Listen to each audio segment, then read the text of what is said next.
ਪਹਿਲੀ ਗੱਲ ਤਾਂ ਜਿਹੜਾ ਅੰਮ੍ਰਿਤਪਾਲ ਜੀ ਆਏ ਆ ਬਾਹਰੋਂ, ਕਿਉਂਕਿ ਅਸੀਂ ਦੇਖ ਰਹੇ ਹਾਂ ਕਿ ਜਿਹੜੀ ਸਾਡੀ ਸਿੱਖ ਲੀਡਰਸ਼ਿਪ ਸੀ, ਇੱਥੋਂ ਦੀ ਸਮਾਜਿਕ ਲੀਡਰਸ਼ਿਪ, ਧਾਰਮਿਕ ਲੀਡਰਸ਼ਿਪ, ਉਹਦੇ ਵਿੱਚ ਇੱਕ ਖਲਾਅ ਪਿਆ ਸੀਗਾ। ਕਿਉਂਕਿ ਉਹਦੀ ਜਿਹੜੀ ਪਹਿਲੀ ਲੀਡਰਸ਼ਿਪ ਸੀ ਉਹ ਡਿਸਕ੍ਰੈਡਿਟ ਹੋ ਗਈ, ਉਹਦਾ ਭਰੋਸਾ ਖਤਮ ਹੋ ਗਿਆ, ਅਤੇ ਉਹਦੇ ਤੋਂ ਇਲਾਵਾ ਇੱਕ ਖਲਾਅ ਸੀਗਾ। ਉਹ ਖਲਾਅ ਦੇ ਵਿੱਚ ਅੰਮ੍ਰਿਤਪਾਲ ਦਾਖਲ ਹੋਏ ਅਤੇ ਉਹਨਾਂ ਨੂੰ ਸੁਸਾਇਟੀ ਦੇ ਖਾਸ ਕਰਕੇ ਨੌਜਵਾਨ ਵਰਗ ਵੱਲੋਂ ਵੱਡਾ ਜਿਹੜਾ ਹੁੰਗਾਰਾ ਮਿਲਿਆ। ਲੇਕਿਨ ਜਿਸ ਤਰ੍ਹਾਂ ਹੁੰਦਾ ਹੈਗਾ ਕਿ ਉਹ ਤੁਸੀਂ ਅੱਜ ਦੇ ਦੌਰ 'ਚ ਕਿਸ ਤਰ੍ਹਾਂ ਦੀ ਜਿਹੜੀ ਹੈਗੀ ਆ ਉਹ ਵਿਆਖਿਆ ਧਰਮ ਦੇ ਵਿੱਚ, ਸਮਾਜ ਦੇ ਵਿੱਚ ਅਪਣਾਉਣੀ ਹੈਗੀ ਆ, ਉਹਦੇ ਲੈ ਕੇ ਮਸਲਾ ਸੀ।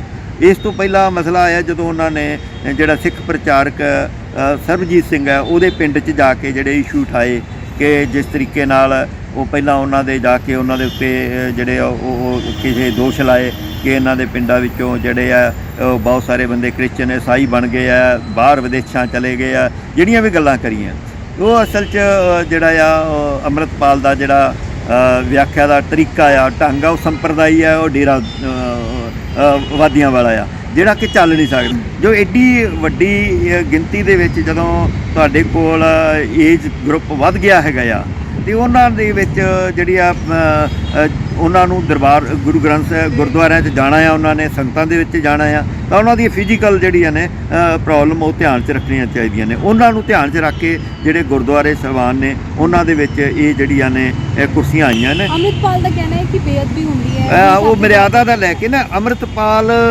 ਕੋਈ ਮਰਿਆਦਾ ਦਾ, ਉਹ ਆਪ ਵੀ 6 ਮਹੀਨੇ ਪੁਰਾਣੇ ਸਿੱਖ ਨੇ, ਉਹਨਾਂ ਦਾ ਕੋਈ ਆਪਣਾ ਕੋਈ ਬਹੁਤ ਵੱਡਾ ਸਿੱਖੀ ਵਾਲਾ ਨਹੀਂ ਹੈਗਾ।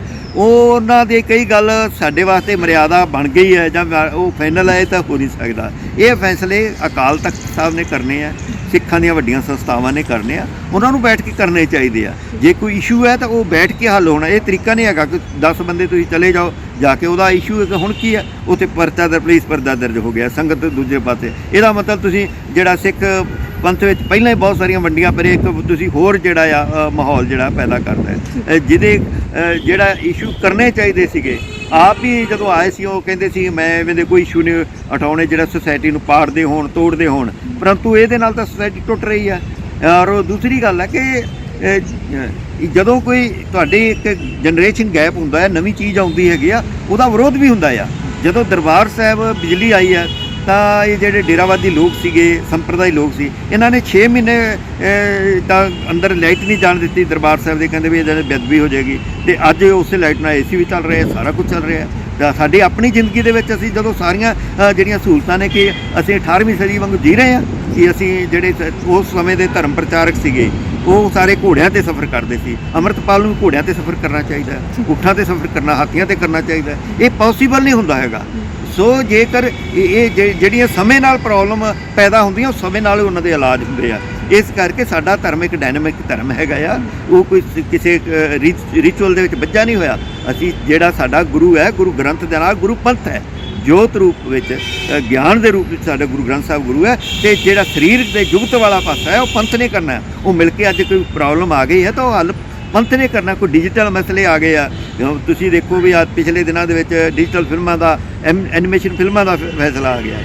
ਤਾਂ ਇਹ ਫੈਸਲੇ ਤਾਂ ਪੰਥ ਨੇ ਕਰਨੇ ਆ, ਕੋਈ ਚੱਲਣ ਦੇਣੀਆਂ ਕਿ ਨਹੀਂ ਚੱਲਣ ਦੇਣੀਆਂ। ਇਹ ਜਿਹੀ ਮਰਿਆਦਾ 18ਵੀਂ ਸਦੀ 'ਤੇ ਤਾਂ ਹੋ ਨਹੀਂ ਸਕਦਾ, ਇਸ਼ੂ ਨਹੀਂ ਸੀਗੇ, ਹੁਣ ਨਵੇਂ ਇਸ਼ੂ ਪੈਦਾ ਹੋਏ ਆ। ਸੋ ਜਿਹੜਾ ਇਹ ਤਰੀਕਾ ਹੈਗਾ ਆ ਕਿ ਜ਼ਬਰਦਸਤੀ ਕਰਕੇ ਇਹ ਵਰਸ਼ਾ ਗੁਰਦੀ ਵਾਲਾ, ਇਹ ਤਰੀਕਾ ਗਲਤ ਹੈਗਾ। ਅਸੀਂ ਧਿਆਨ 'ਚ ਲਿਆਉਣਾ ਚਾਹੁੰਦੇ ਕਿ ਇਹ ਜਿਹੜਾ ਆ ਸਿੰਘ ਸਭਾ ਜਦੋਂ ਮੂਵਮੈਂਟ ਚੱਲੀ ਸੀਗੀ, ਅਤੇ ਜਿਹੜੇ ਗੁਰੂ ਨਾਨਕ ਸਾਹਿਬ ਜੀ ਦੇ ਆਪਣੇ ਪਰਿਵਾਰ ਤੋਂ ਆਪਣੇ ਉਹਨਾਂ ਦੇ ਵੰਸ਼ ਦੱਸਦੇ ਸੀਗੇ, ਖੇਮ ਸਿੰਘ ਬੇਦੀ, ਉਹ ਦਰਬਾਰ ਸਾਹਿਬ ਹੀ ਗੱਦਾ ਲਾ ਕੇ ਬੈਠਦੇ ਸੀ। ਤਾਂ ਸਿੰਘ ਸਭਾ ਦੇ ਮੋਢੀ ਜਿਹੜੇ ਪ੍ਰੋਫੈਸਰ ਗੁਰਮੁਖ ਸਿੰਘ ਜੀ, ਉਹਨਾਂ ਨੇ ਗੱਦਾ ਉਹਦਾ ਚੱਕ ਕੇ ਬਾਹਰ ਸਿੱਟਤਾ ਸੀਗਾ। ਸੋ ਉਹ ਜਿਹੜੇ ਇਹ ਭਾਵਨਾ ਹੋਰ ਸੀਗੀ। ਇੱਥੇ ਭਾਵਨਾ ਜਿਹੜੀ ਸੰਗਤ ਹੈ, ਉਹ ਸੰਗਤ ਗੁਰੂ ਗ੍ਰੰਥ ਸਾਹਿਬ ਦੀ, ਜਿਹੜਾ ਜੋ ਕੋਈ ਗੁਰਦੁਆਰੇ ਜਾਂਦਾ ਹੈ ਉਹ ਗੁਰੂ ਗ੍ਰੰਥ ਸਾਹਿਬ ਦੀ ਬੇਅਦਬੀ ਕਰਨ ਲਈ ਨਹੀਂ ਜਾਂਦਾ, ਗੁਰਦੁਆਰੇ ਬੇਅਦਬੀ ਕਰਨ ਲਈ ਨਹੀਂ ਜਾਂਦਾ, ਉਹ ਮਰਿਆਦਾ ਦੀ ਉਲੰਘਣਾ ਨਹੀਂ ਕਰਨ ਜਾਂਦਾ। ਉਹਦੀ ਆਪਣੀਆਂ ਫਿਜ਼ੀਕਲ ਪ੍ਰੋਬਲਮ ਨੇ, ਉਹ ਪਰਮਾਤਮਾ ਤੋਂ, ਆਪਣੇ ਜਿਹੜੇ ਆਤਮਾ ਤੋਂ ਕੋਈ ਜਿਹੜਾ ਸਕੂਨ ਪ੍ਰਾਪਤ ਕਰਨ ਜਾਂਦਾ ਹੈਗਾ ਆ, ਤਾਂ ਉਹਨੂੰ ਨਹੀਂ ਰੋਕਣਾ ਚਾਹੀਦਾ। ਔਰ ਸਰਬੱਤ ਦੇ ਭਲੇ ਦੀ ਗੱਲ ਸਾਰੀ ਗੁਰਬਾਣੀ 'ਚ ਕਰਦੀ ਹੈ। ਗੁਰਬਾਣੀ ਕਿੱਥੇ ਰੋਕਦੀ ਕਿ ਬਜ਼ੁਰਗਾਂ ਨੂੰ ਜਿਹੜਾ ਤਕਲੀਫ ਦੇਣੇ ਜਾਂ ਸਰੀਰਕ ਤੌਰ 'ਤੇ ਤਕਲੀਫ ਦੇ ਕੇ ਤੁਸੀਂ ਉਹਨਾਂ ਨੂੰ ਖੜੇ ਰਹਿਣ ਦੀ ਜਿਹੜੇ ਆ ਮੱਤਾਂ ਦੇ ਰਹੇ ਹੋ ਜਾਂ ਜਿਹੜੇ ਕਹਿ ਰਹੇ ਹੋ। ਸਾਰੇ ਸੁਸਾਇਟੀ ਵਿੱਚ ਕਿਵੇਂ ਹੋ ਸਕਦਾ? ਕੁਝ ਬੰਦੇ ਹੈਗੇ ਆ ਜਿਹੜੇ 100 ਸਾਲ ਦੇ ਵੀ ਹੋ ਕੇ ਗੋਡਿਆਂ ਦੇ ਜਿਹੜੇ ਚੌਂਕੜਾ ਮਾਰ ਕੇ ਬੈਠ ਜਾਣਗੇ, ਪਰ ਜਿਨ੍ਹਾਂ ਲੋਕਾਂ ਨੇ ਆਪਰੇਸ਼ਨ ਕਰਾਏ ਆ, ਜਿਹੜੇ ਅਸੀਂ ਰਹਿ ਰਹੇ ਹਾਂ ਮਾਹੌਲ ਦੇ ਵਿੱਚ, ਉੱਥੇ ਇਹ ਸਾਰੇ ਕੋਈ ਪੋਸੀਬਲ ਨਹੀਂ ਹੁੰਦਾ। ਤੇ ਸਾਨੂੰ ਜਿਹੜਾ ਆ ਜਿਹੜੇ ਅਜੋਕੇ ਸਮੇਂ ਸਮਾਜ ਦੀਆਂ ਸਾਰੀਆਂ ਜ਼ਰੂਰਤਾਂ ਨੂੰ ਧਿਆਨ 'ਚ ਰੱਖ ਕੇ ਜਿਹੜਾ ਆ ਹਮਦਰਦੀ ਨਾਲ ਪੇਸ਼ ਆਉਣਾ ਚਾਹੀਦਾ। ਤੁਸੀਂ ਉਹਨਾਂ ਲੋਕਾਂ ਨੂੰ ਜਿਹੜੇ ਲੋਕ ਬੈਠ ਸਕਦੇ ਆ ਉਹਨਾਂ ਨੂੰ ਬੇਨਤੀ ਕਰੋ, ਬੈਠ ਜਾਣਗੇ, ਪਰੰਤੂ ਇਹ ਕੋਈ ਮੈਂ ਨਹੀਂ ਸਮਝਦਾ ਕਿ ਉਹ ਬੇਅਦਬੀ ਕਰ ਰਹੇ ਲੋਕ ਨਹੀਂ, ਉਹਨਾਂ ਦੀਆਂ ਸੰਗਤਾਂ ਦੀਆਂ ਭਾਵਨਾਵਾਂ ਦਾ ਹਮੇਸ਼ਾ ਖਿਆਲ ਰੱਖੋ। ਦੇਖੋ, ਜਿਹੜਾ ਦੋ ਘਟਨਾਵਾਂ ਹੋਈਆਂ ਜ਼ਿਆਦਾ, ਇੱਕ ਜਲੰਧਰ 'ਚ ਹੋਈ ਹੈ, ਇੱਕ ਸ਼ਾਇਦ ਕਪੂਰਥਲਾ ਦੇ ਕਿਸੇ ਗੁਰਦੁਆਰਾ 'ਚ ਹੋਈ ਹੈ। ਦੋਨੋਂ ਘਟਨਾਵਾਂ ਆਪਣੇ ਆਪ ਵਿੱਚ ਗਲਤ ਹੈ। ਜਿਹੜਾ ਪਹਿਲੀ ਗੱਲ ਤਾਂ ਇਹ ਵੀ ਇਹ ਮਰਿਆਦਾ ਦੀ ਉਲੰਘਣਾ, ਕੌਣ ਹੁੰਦੇ ਹੋ ਤੁਸੀਂ ਜਿਹੜੇ ਚੁਕਵਾ ਰਹੇ ਆ, ਅੱਗ ਲਾ ਰਹੇ ਆ, ਤੇ ਇਹ ਸਾਰਾ ਬ੍ਰਾਹਮਣਵਾਦੀ ਕਾਂਡ ਹੈ ਜਿਹੜਾ ਕਰ ਰਹੇ ਆ। ਮੈਂ ਹੁਣ ਜਿਹੜੀ ਤੁਸੀਂ ਦੇਖੋ ਵੀ ਚੁਕਵਾ ਕੇ ਬਾਹਰ ਅੱਗ ਲਾਓ ਜੀ, ਹੁਣੇ ਬੈਠਣ ਯੋਗ ਵੀ ਨਹੀਂ ਕੁਰਸੀਆਂ ਰਹਿ ਗਈਆਂ, ਸੋਫੇ ਕੁਰਸੀਆਂ ਬੈਠਣ ਯੋਗ ਨਹੀਂ ਰਹਿ ਗਏ, ਕਿਉਂਕਿ ਇਹਦੇ ਉੱਤੇ ਤੁਸੀਂ ਗੁਰੂ ਗ੍ਰੰਥ ਸਾਹਿਬ ਦੀ ਬਰਾਬਰੀ ਕੀਤੀ ਹੈ। ਪਹਿਲੀ ਗੱਲ ਤਾਂ ਇਹ ਬ੍ਰਾਹਮਣਵਾਦੀ ਗੱਲਾਂ ਬਾਤਾਂ, ਕੋਈ ਲੱਕੜ ਕੋਈ ਉਹ ਪਿੱਟੀ ਨਹੀਂ ਜਾਂਦੀ, ਉਹਦਾ ਕੋਈ ਫਰਕ ਨਹੀਂ ਪੈਂਦਾ ਹੁੰਦਾ ਕਿਸੇ ਵੀ ਲੈਵਲ ਤੇ, ਇਹ ਗਲਤ ਗੱਲ ਹੈ। ਦੂਜੀ ਗੱਲ ਇਹ, ਜਿਹੜਾ ਵੀ ਗੁਰਦੁਆਰੇ ਅੰਦਰ ਜਾਂਦਾ ਹੈ, ਖਾਸ ਕਰਕੇ ਬਜ਼ੁਰਗ ਜਾਂਦਾ ਹੈ, ਉਹ ਬਜ਼ੁਰਗ ਨਤਮਸਤਕ ਹੋਣ ਜਾਂਦਾ ਹੈ ਤੇ ਉਹ ਇੱਕ ਸ਼ਰਧਾ ਨਾਲ ਜਾਂਦਾ ਹੈ, ਉਹ ਨੀਵਾਂ ਹੋ ਕੇ ਜਾਂਦਾ ਹੈ। ਬੇਸ਼ੱਕ ਕਿੱਥੇ ਬੈਠਾ, ਕਿਤੇ ਬੈਠਾ ਹੋਵੇ, ਉੱਚਾ ਬੈਠਾ ਹੋਵੇ, ਉਹੋ ਜੇ ਗੁਰਦੁਆਰੇ ਦੀ ਹਦੂਦ ਦੇ ਵਿੱਚ ਦਰਬਾਰ ਸਾਹਿਬ ਜਾਂਦੇ ਆ, ਉਹ ਤਾਂ ਨਾਲ ਦੀ ਨਾਲ ਹੀ ਬੰਦਾ ਨੀਵਾਂ ਹੋ ਕੇ ਜਾਂਦਾ ਉੱਥੇ। ਤਾਂ ਕੌਣ ਕਹਿੰਦਾ ਵੀ ਜਿਹੜਾ ਗੁਰਦੁਆਰੇ ਮੱਥਾ ਟੇਕਣ ਜਾਊ ਅੱਧਾ ਘੰਟਾ ਬੈਠੂ, ਗੁਰਬਾਣੀ ਸੁਣੂਗਾ ਤੇ ਪਾਠ ਸੁਣੂ, ਜਾਂ ਅੱਗੇ ਉਹ ਮੱਥਾ ਟੇਕ ਕੇ ਬੈਠੂਗਾ, ਤੇ ਉਹ ਕੋਈ ਉਹਦੇ ਅੰਦਰ ਉਹ ਕੋਈ ਬਰਾਬਰੀ ਦਾ ਕਨਸੈਪਟ ਕਿਵੇਂ ਆ ਜਾਊਗਾ? ਬਰਾਬਰੀ ਦੇ ਕਨਸੈਪਟ ਵਾਲੇ ਜਾਂ ਜਿਹੜੇ ਗੁਰੂ ਗ੍ਰੰਥ ਸਾਹਿਬ ਨੂੰ ਮੰਨਦੇ ਨਹੀਂ, ਜਿਹੜੇ ਨਾਸਤਿਕ ਹੁੰਦੇ, ਉਹ ਤਾਂ ਗੁਰਦੁਆਰੇ ਦੇ ਵਿੱਚ ਐਂਟਰੀ ਨਹੀਂ ਕਰਦੇ। ਲੈਫਟ ਵਾਲੇ ਕਾਮਰੇਡ ਇੱਥੇ ਅਸੀਂ ਬਹੁਤ ਦੇਖੇ ਆ, ਜਿਹੜੇ ਕਿ ਗੁਰਦੁਆਰੇ ਦੇ ਅੰਦਰ ਨਹੀਂ ਜਾਂਦੇ।